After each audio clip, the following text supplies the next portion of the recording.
Apakah ketika saya bisa membuka mata batin, saya bisa melihat kodam saya dan berkomunikasi?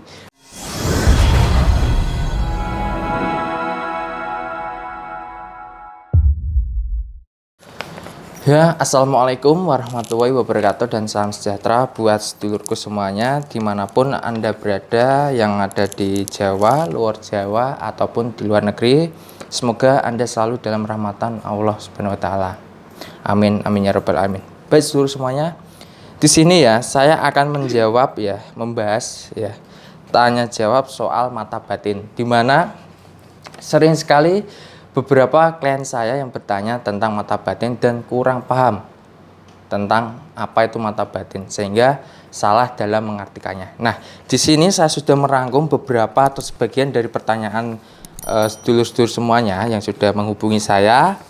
Itu saya bikin 10 pertanyaan untuk saat ini ya. Mungkin untuk beberapa waktu yang akan datang saya akan lebih jawab semuanya insya Allah ya. Baik, di sini ya saya akan menjawab pertanyaan yang pertama. Di sini ada yang bertanya, Kang, bagaimana saya bisa membuka mata batin saya? Padahal saya sudah melakukan banyak laku tirakat, ya, puasa dan lain sebagainya, namun tak kunjung berhasil. Nah, di sini ya, mungkin dari saudaraku semuanya kurang mengerti tata cara dalam proses pembukaan mata batin. Untuk yang pertama yang perlu Anda ingat adalah tidak semua laku tirakat itu bisa membuka mata batin Anda. Dan juga setiap usaha harus diimbangi dengan niat.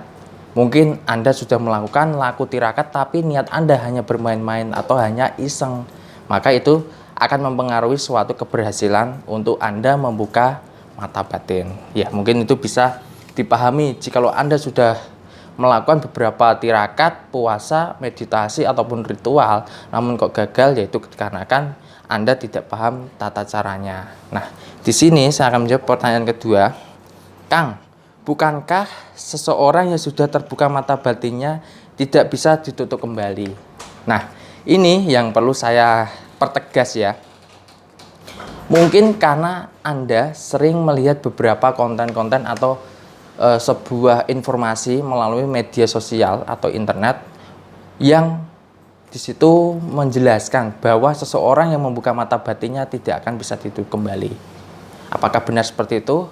Saya tidak bisa menyalahkan, namun saya sendiri mengatakan bahwa seseorang yang sudah terbuka mata batinnya itu sebenarnya bisa ditutup kembali dengan sebuah amalan-amalan khusus ya. Amalan khusus untuk menutup mata batin dengan satu syarat bahwa seseorang itu memang ridho atau ikhlas ya untuk ditutup mata batinnya. Jadi tidak bisa saya katakan bahwa itu tidak bisa ditutup kembali. Nah, itu saya tidak benarkan. Jadi segala sesuatu yang dibuka itu pastinya bisa ditutup kembali. Walaupun ya kemungkinannya kecil, saya pastikan itu bisa ditutup kembali. Yang penting Anda yakin dan ikhlas ya, seperti itu.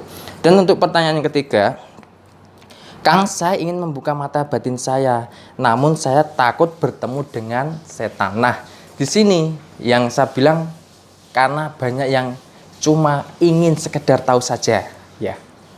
Jadi kenapa kalau misalkan ada yang konsultasi ke saya harus menanyakan usia ya. Usianya dan kesiapannya. Karena apa? Ketika Anda membuka mata batin, Anda pasti akan diperlihatkan sesuatu yang tidak biasa Anda lihat. Nah, di sini untuk mempertegas itu, maka saya tanyakan berapa usia Anda dan apakah Anda siap. Seperti itu.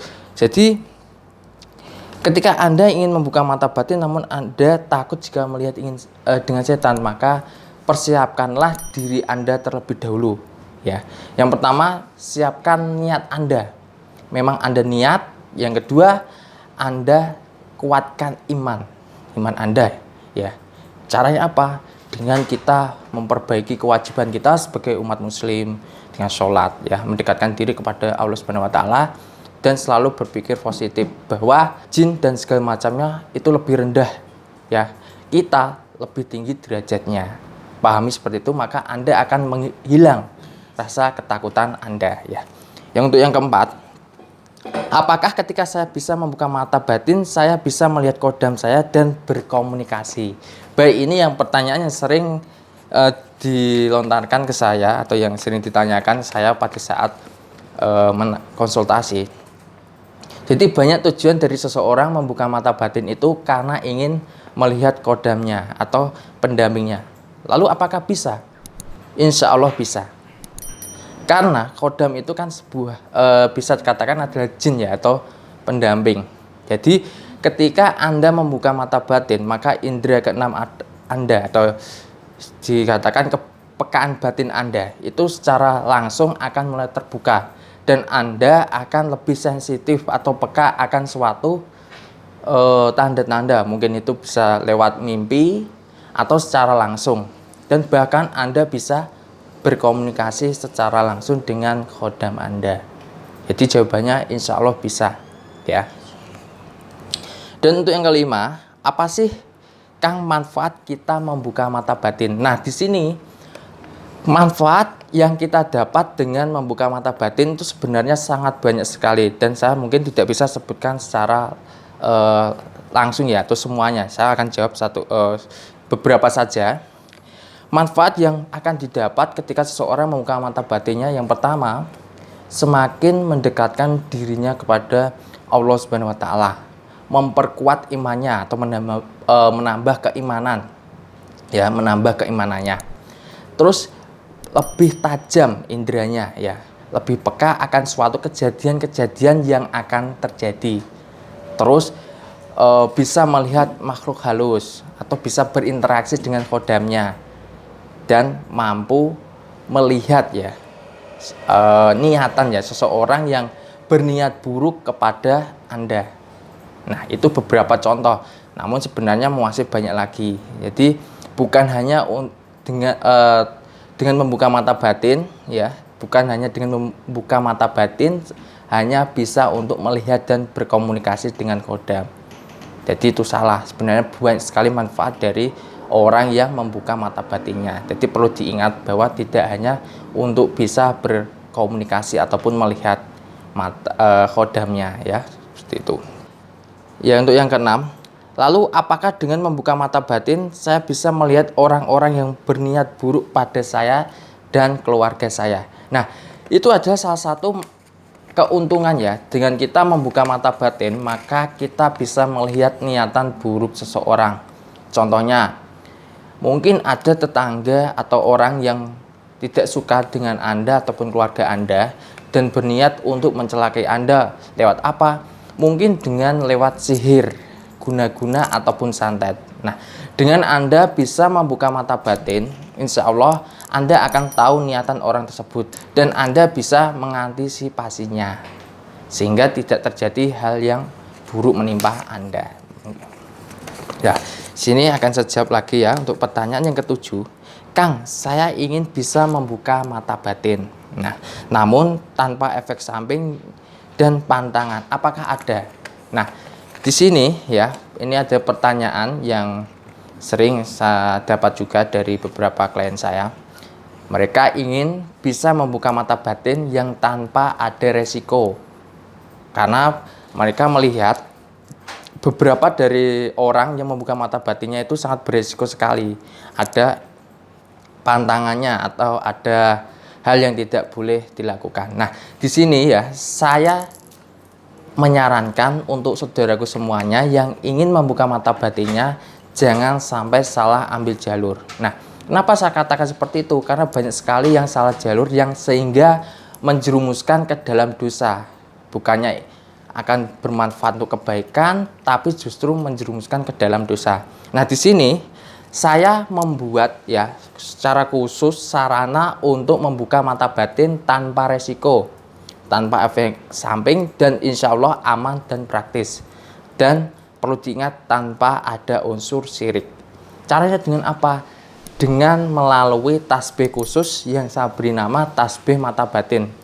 Tasbih ini adalah sebagai media zikir ya, perlu diingat sebagai media zikir untuk Anda proses pembukaan mata batin. Dan untuk tahapannya seperti apa? Nah, Anda perlu mengingat 4 hal.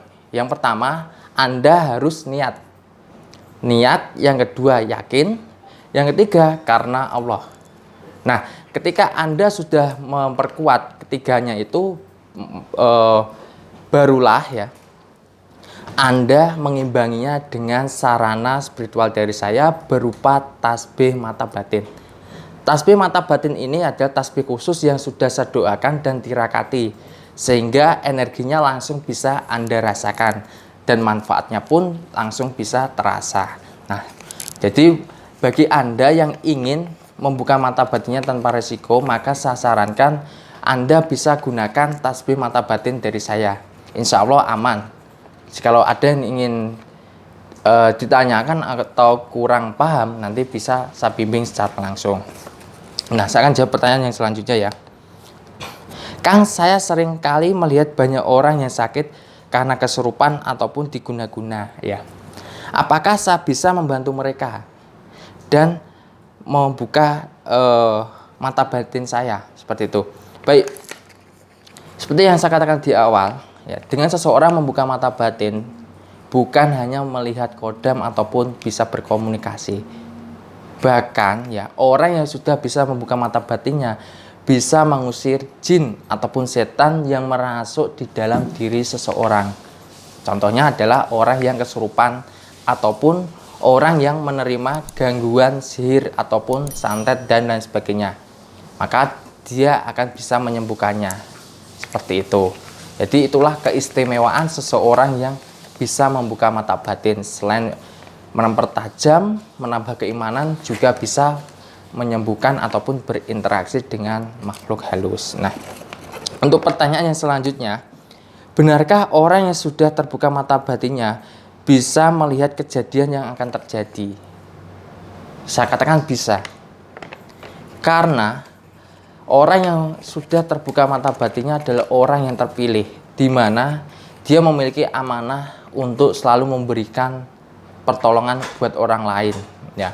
Misalnya jikalau akan ada suatu tanda musibah atau suatu kejadian buruk, maka seseorang yang bisa atau sudah terbuka mata batinnya, dia akan tahu, sehingga dia bisa menginformasikan ke orang-orang bahwa akan terjadi suatu hal yang buruk, sehingga orang tersebut bisa mengantisipasinya. Jadi manfaatnya bukan hanya untuk Anda, namun juga sangat bermanfaat untuk orang-orang terdekat.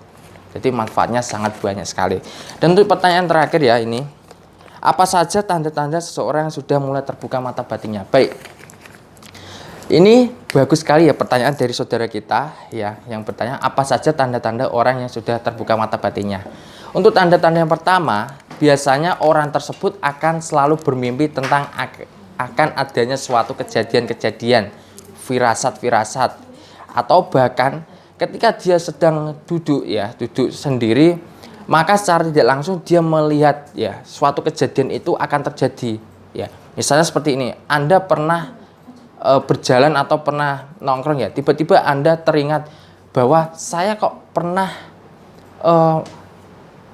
berada di tempat ini, tapi kapan ya, seperti itu. Jadi itulah potensi atau tanda-tanda orang yang memang sudah mulai terbuka mata batinnya. Yang kedua, bisa merasakan hawa. Hawa itu adalah dua hal, hawa atau aura ya, aura negatif ataupun aura positif, seperti itu. Dan yang ketiga atau yang biasanya sering ya, dia akan sering melihat penampakan-penampakan, itu mungkin makhluk halus ataupun hal-hal yang lainnya. Jadi itulah beberapa tanda-tanda orang yang memang sudah terbuka mata batinnya ya. Dengan saya membuat video ini tujuannya supaya apa? Supaya saudaraku semuanya paham dan tidak tersesat ataupun salah jalur. Insya Allah akan sangat bermanfaat bila Anda memang mendasarkan niat Anda itu hanya karena Allah dan ikhlas ya. Baik saudaraku, mungkin cukup sekian ya pembahasan kali ini. Semoga apa yang saya sampaikan sore ini atau hari ini ya bisa bermanfaat untuk Anda semua. Dan jikalau Anda yang ingin ditanyakan secara langsung mengenai cara membuka mata batin ataupun hal-hal yang lainnya, silakan Anda bisa konsultasikan langsung di nomor yang ada di bawah ini, atau bisa di 081390999503. Ya, insya Allah akan saya jawab pertanyaan Anda satu persatu. Baik, Terima kasih karena telah menyimak video saya hingga akhir, dan saya Kang Sudiro pamit undur diri. Wassalamualaikum warahmatullahi wabarakatuh dan salam sejahtera.